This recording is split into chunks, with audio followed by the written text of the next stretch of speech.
اللهم صل وسلم وبارك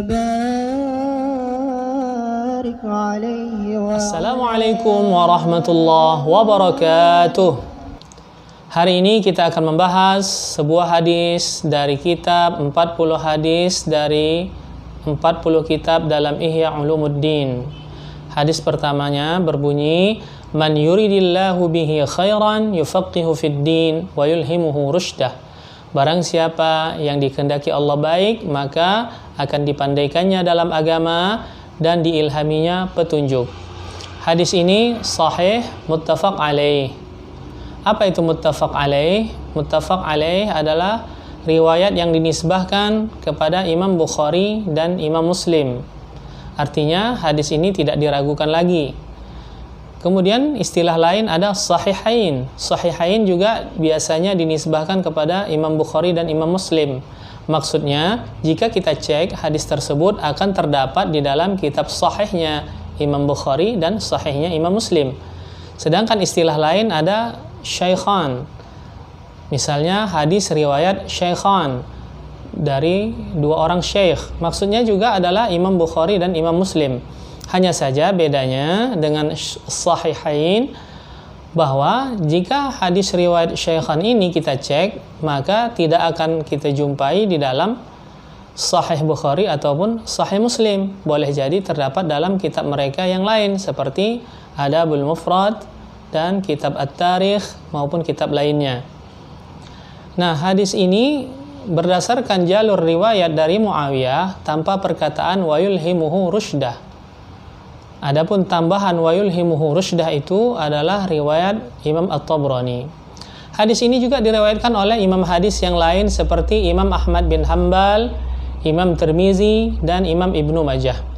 Adapun kandungan dari hadis ini adalah bahwa seseorang itu akan diberikan kebaikan jika dia memahami agama ini dengan pemahaman yang lurus, sehingga dia selalu diberi petunjuk oleh Allah Subhanahu wa taala sehingga selaras dengan kebenaran. Jadi seseorang yang setelah diilhami oleh Allah dengan petunjuk, pasti dia akan selaras dengan kebenaran dan dia berbuat di dalam kepribadiannya atau agamanya sesuai dengan Al-Qur'an dan As-Sunnah. Adapun kandungan lain dari hadis ini adalah menceritakan bahwa hati itu obatnya adalah ilmu. Jadi ilmu ini sangat penting karena seperti dikatakan oleh Fathul Mausuli yang dikutip oleh Imam Al-Ghazali dalam kitab Ihya Ulumuddinnya, 3 hari saja hati kita tidak diberi hikmah atau diberi ilmu, maka akan mati. Artinya, jika hati kita ingin hidup senantiasa, ingin hidup selalu, maka dalam waktu 3 hari kita mesti belajar agama.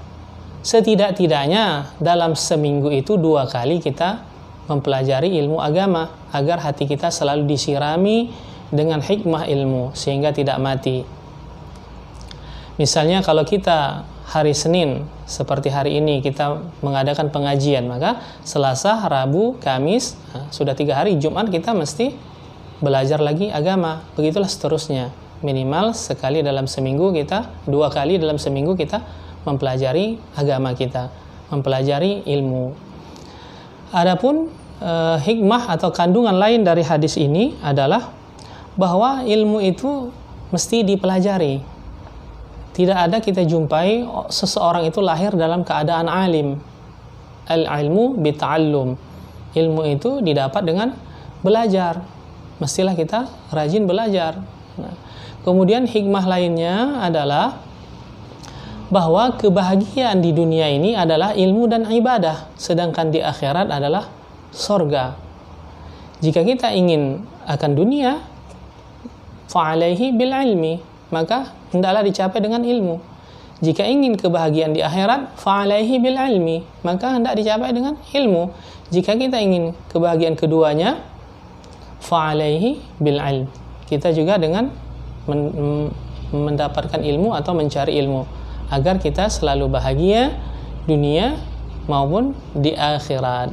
Ada satu kata hikmah yang menarik dari Luqman Al-Hakim. Beliau mengatakan bahwa pesannya kepada anaknya, Allah yang Maha Suci menghidupkan hati itu dengan hikmah ilmu, sebagaimana Allah menghidupkan tanah dengan curahan air hujan.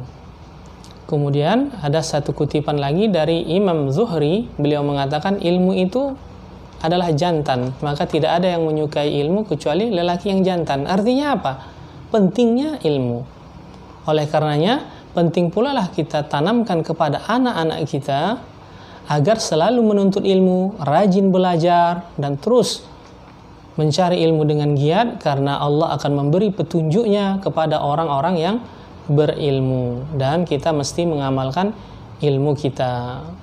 Demikianlah diantara hikmah kandungan dari hadis tersebut yang dapat kita sampaikan. Semoga bermanfaat.